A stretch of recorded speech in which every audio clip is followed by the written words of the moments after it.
going to teach our dogs how to do a target. The goal for this behavior will be for our dog to move away from us and go touch a target with their feet. They can also touch with their mouth, but we'll see if we can teach the foot part of it, be a little bit more specific there. So the first thing we need to do is we need to pick a target. So your target should be something that's non-slip, non-porous, and also visually distinctive. One that I really like are the FitPaws targets that you guys can buy. You guys can get them on chewy.com. I also have some of them available if anyone needs any. So these are really good because they're non-slip. They are definitely non-porous, so treats can't get stuck on this, and they're visually distinctive. So they come in blue and yellow. You could also use something like, this is just a piece of foam that I had. So this would be non-slip most likely on most surfaces, but the downside of this is if you have small treats that are crumbly, they would get stuck in here. So this might not be our best bet. You could also use something like this, be visually distinctive. It might move depending on what surface you're using, and it could keep the treats in there. So things to think about. First thing we need to do is pick our target. So now, when we are getting to the training part of this, our first step is to actually build some value for the target. So our dogs have no idea that this target is anything that they should interact with right now. We want to change that, so the best way to do that is to associate this target with food. So what I'm going to do is I am going to hold my dog by the collar, put the target down, and put some food on it. And then let him have it. Go ahead, go eat the cookies. And then I'm going to toss the treat away to move him. Then I'm going to let him see we put some food back on it. Get him. Good job. Get it.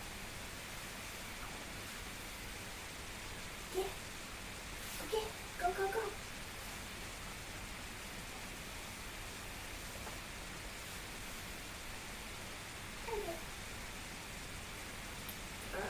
So I added a cue there. I told him to go target.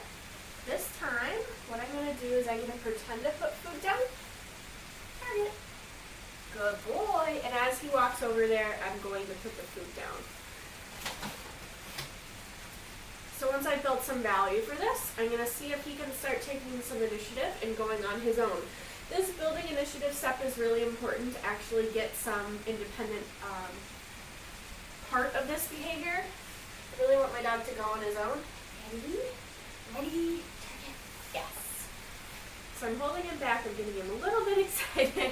He offered to put his paw on there. He knows this behavior. So now what I'm going to do is I'm going to alternate between putting food down and letting him go without food. Target. Good boy. Find it. This time I'm going to pretend to put food down. Target. Good boy.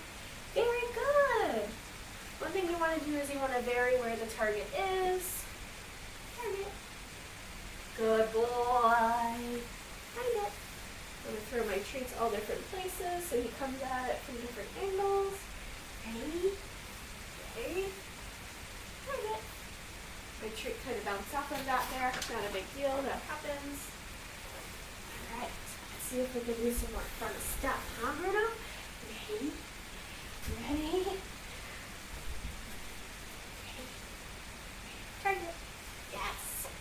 So I'm letting him go in front of me there.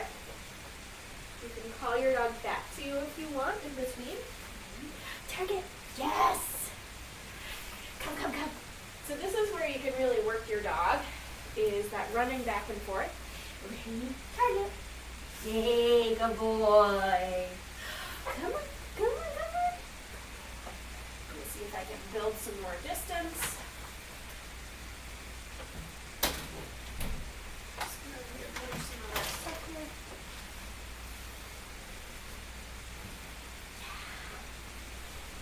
Ready? Ready? Target.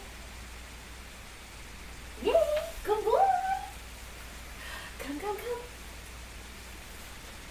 Oh, ready? Ready, target. Yes, good man. Good job. Ready, target. Yay, good job. Good boy.